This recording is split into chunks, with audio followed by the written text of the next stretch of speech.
Hello everyone, welcome back to my channel. My name is Tyler Lawson, and today it is Monday. Yes, it is finally Monday, of course. And I'm glad we started off a very great month, man. Yeah, it's actually started a very great month, of course. And I wanted to say, hey, I miss me when I was in the glasses, of course. Well, the only problem is it's very hard for me to see, so that's why I wear glasses all the time. So, but yeah. So in case you haven't noticed, I just got done finished watching WWE Money in the Bank, and also House of the Dragon as well. But before we know this, but R.I.P to our fellow princess. What's her name?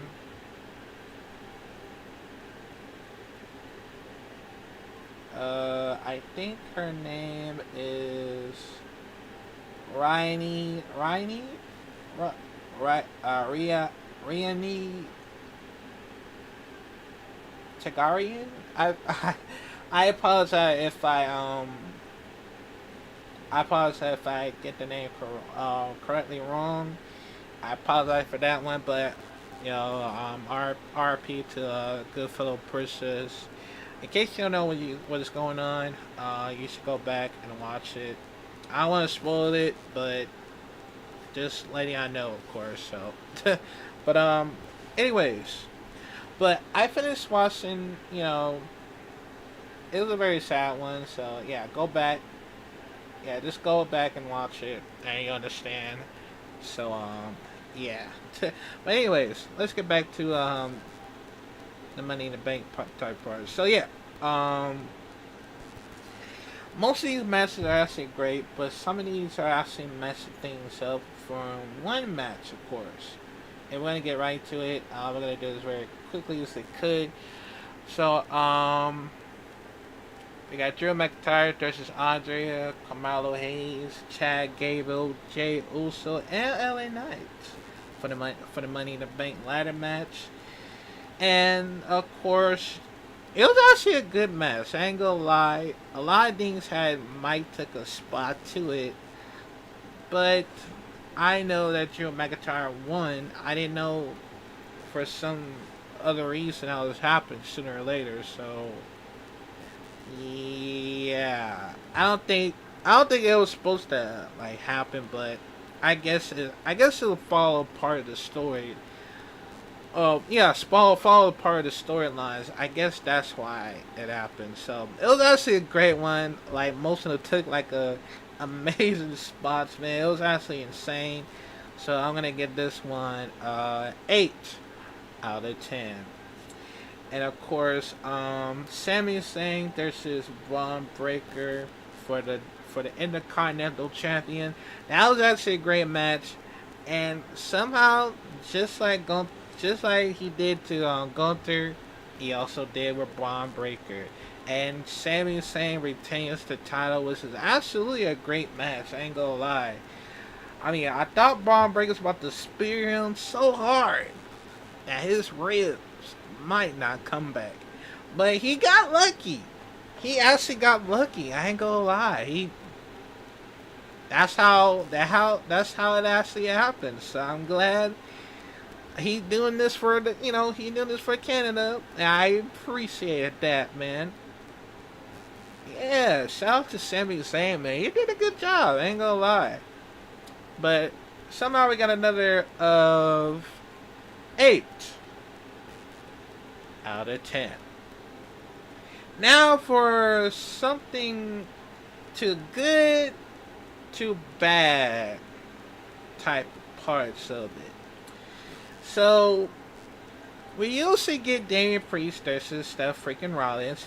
Steph freaking Rollins returns, and of course challenge him for the World Heavyweight Championship once again. If if Priest won, Rollins will never challenge. Will never challenge Damian Priest for the World Heavyweight Championship once again, as long as he's a championships. That might have happened.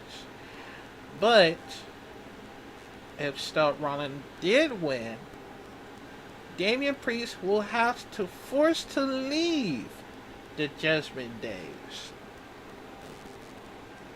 And I gotta say, most of these are actually amazing. But the only problem is the box. Now, we know that both of these guys have Falcon Arrow moves, right? Even though that Seth freaking Rollins did hit with the Falcon Arrows, there's something messing up here. So when Damian Priest was supposed to kick out, right?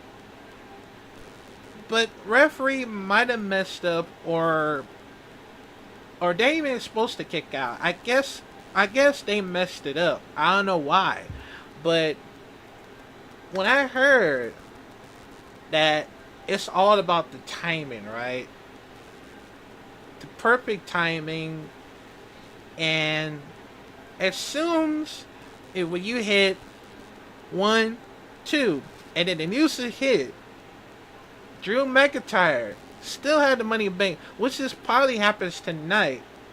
But the only thing is, it was late. I guess it might be late. So I guess them probably messing things up for it, just in case. I don't know why, but yeah, I don't think that was supposed to happen sooner or later. So that's why it's keep messing it up. So yeah, soon as the news hits, Drew McIntyre show up with the Money in the Bank. Apparently, he's about to cash it in, which is very shocking. I did not know it was till then. And I guess both of them headed with the Claymore.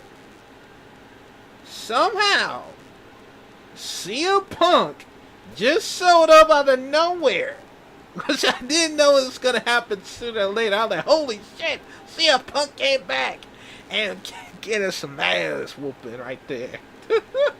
And he choked out one of the cords there. He choked Drew out with the cords, man. That was brutal as hell. And then of course CM Punk hits Drew McIntyre with the World Heavyweight Championship. And of course, Damian Priest hits it with Shout to Heaven. That was my favorite moves. I love that. And of course, pin Drew McIntyre. 1, 2, 3, and then of course, Damian Priest retains the World Heavyweight Championship, of course.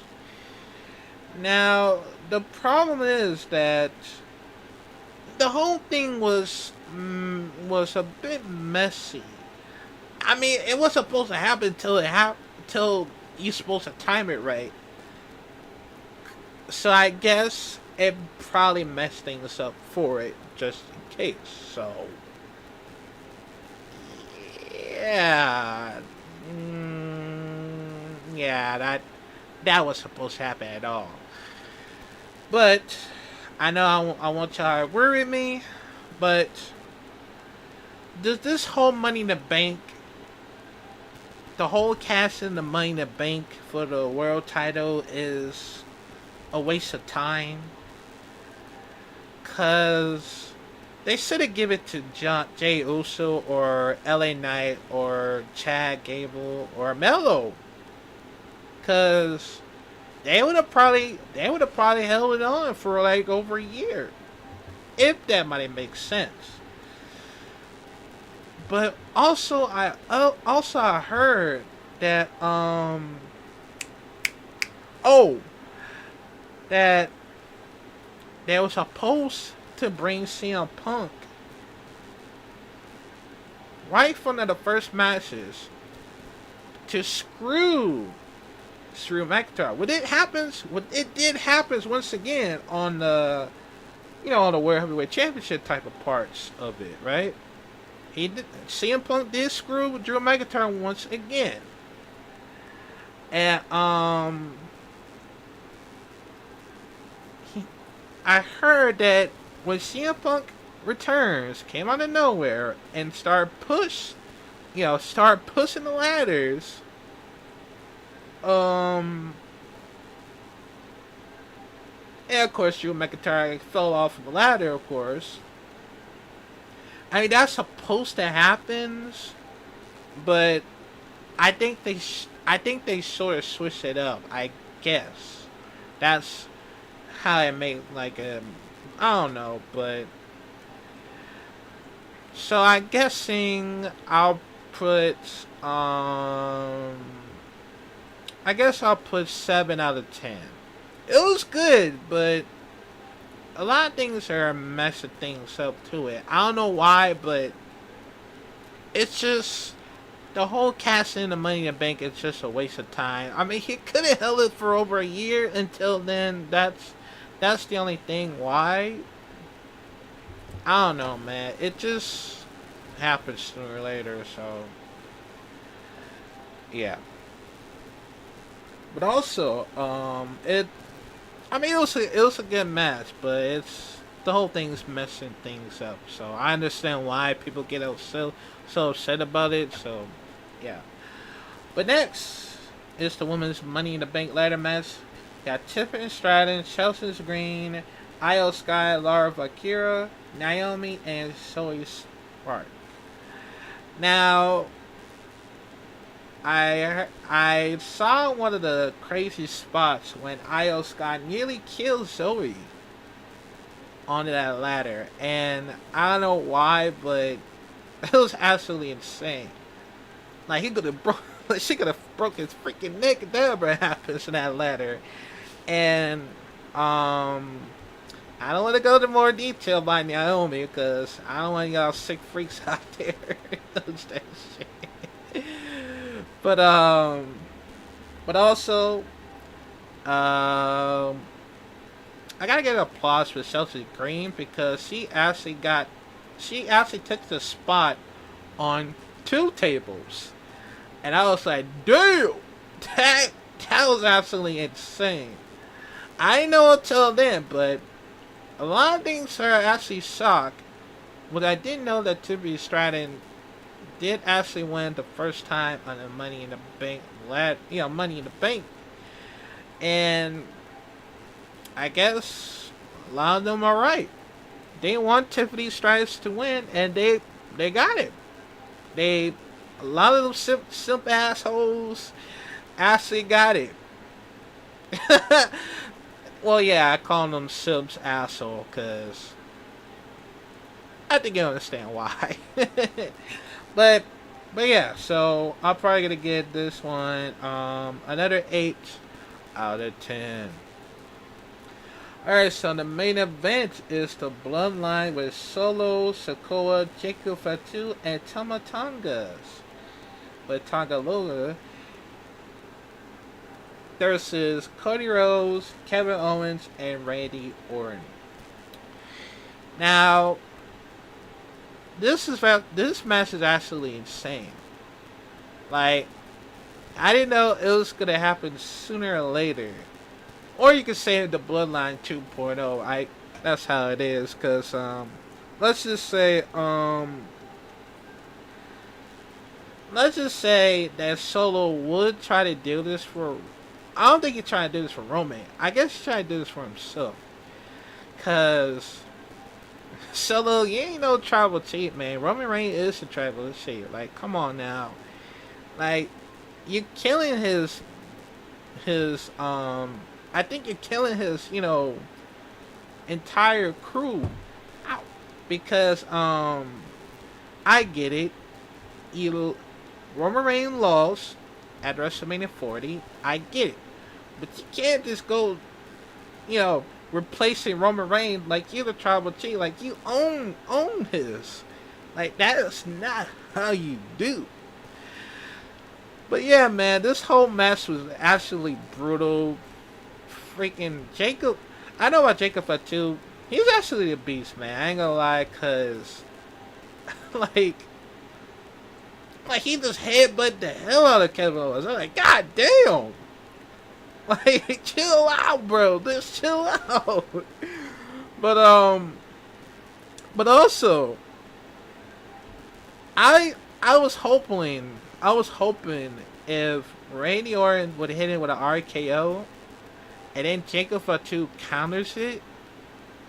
Oh no, that would be an end of Randy Orton. I'm sorry, Randy, but you part of my childhood as well, man. Oh, but speaking of that, I'll get to that one at the end of it. Um, you're part of my childhood as well, but somehow Jacob Fatu plays no games. Like he ain't with the shits, man. I ain't gonna lie, cause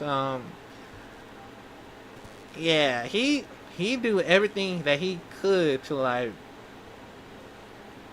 be all that, man. Like that's a one way how you that's one way how you feel like you're incredible like an MMA fighter or something like that. But Jacob Fatu, yeah, he's a beast. I ain't gonna lie.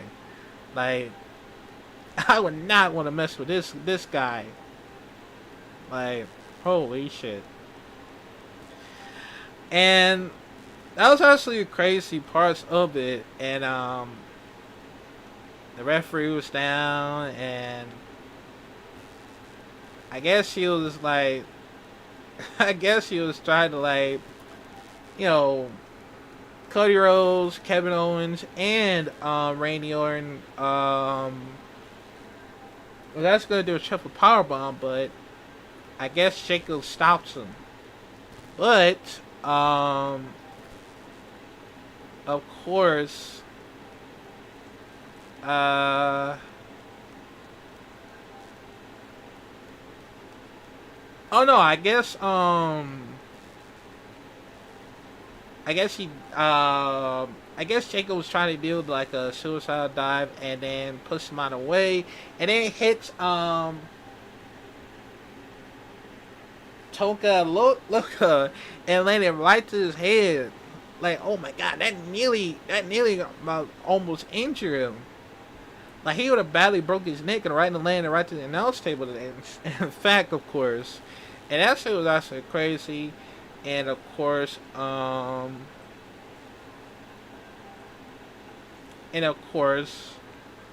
Solo get the job done and pins Cody, which I'm shocked because I mean I'm glad it's a non-title match because I guess it might happen for Cody Rhodes versus Solo on SummerSlam, and I think that's what they're going for.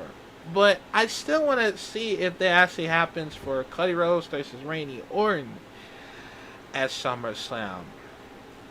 And that was actually a brutal match. I ain't gonna lie, that was absolutely insane. But I'm gonna give this one a 9 out of 10. But before I wrap things up, I'm gonna talk about John Cena, of course, because I did not know that John Cena came out here. You know, I see that shirt says, what's that shirt say?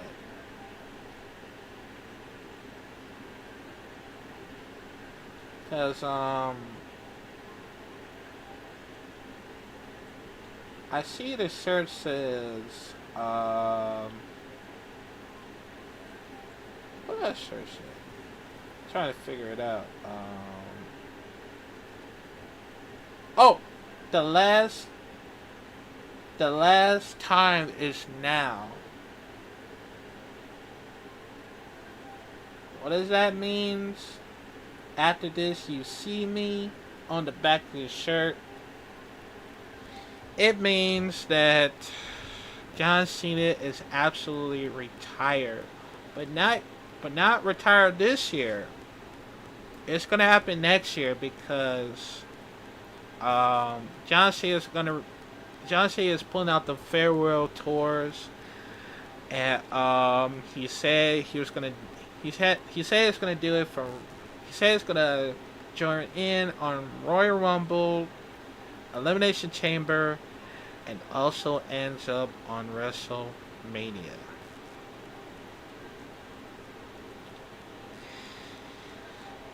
Uh,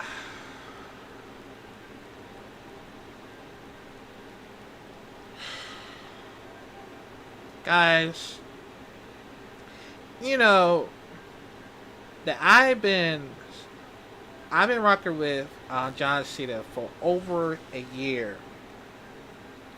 Ever since ever since I watched SmackDown, I saw John Cena, young John Cena, and then longest distance of John Cena, and he was one of my favorite. He was one of my favorite wrestlers, along with Stone Cold Steve Austin, The Rock, The Undertaker, and Mick Foley. And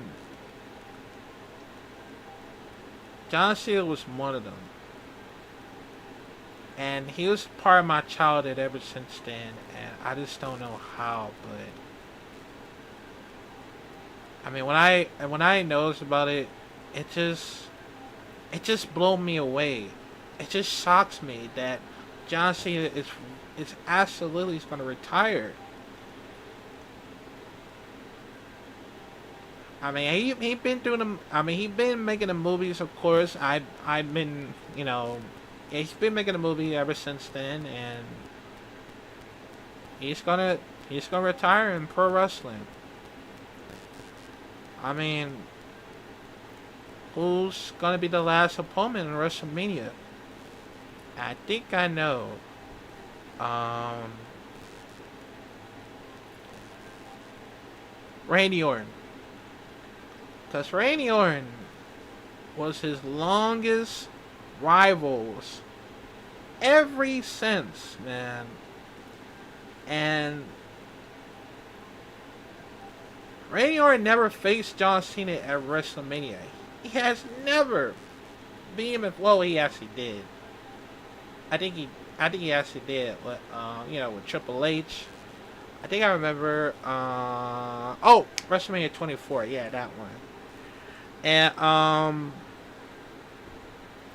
I think it'll probably make sense if that ever happens with John Cena versus Randy Orton one last time, and also for CM Punk as well, because CM Punk, he fought before at the Money in the Bank at 2011. Was one of the best ones so far. That is still one of my favorites so far. I ain't gonna lie, cause it actually does help. So yeah. But also, can we see No,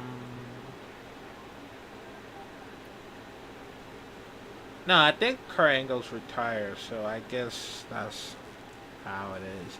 Edge is over at AEW, so I guess that's why. So yeah, but yeah, because now I understand. Because now I understand why John Cena has to to force to retire. But it will happen next month, one last time, one last one for John Cena, and I'm really sad that it's happening right now because of it, and yeah.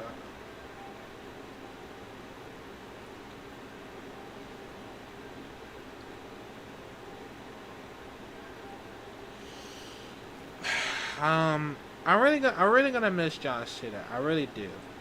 I mean, ever since then, he made me feel that I was gonna watch more of WWE because of John Cena. I mean,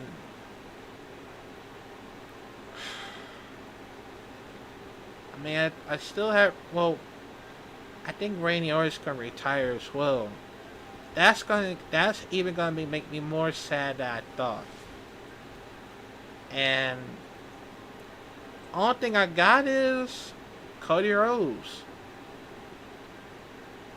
I mean, Cody Rhodes would, force me to watch back in WWE. But I don't know, man. That's what worries me. And I don't know how, but it's absolutely sad, man.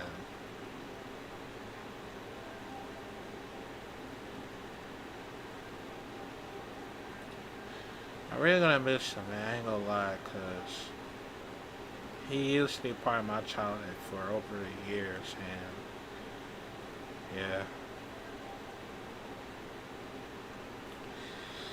But yeah, man. But I'll probably get yeah. So sorry. What y'all think about John Cena retirement? Cause it's it's actually sad things how this happens throughout, and yeah. But yeah. I'll probably get WWE Money in the Bank. 8 out of 10. It was a good match, but some of the match was Damian Priest, Damian Priest versus Seth Rollins, and also Drew McIntyre as well. I think I think they sort of messed things up, so yeah, that's why. So yeah, but but yeah, man. I think that's it for review. So we're probably gonna do reaction videos for now, just in case. So yeah, I'll see y'all in I'll see y'all in reaction videos.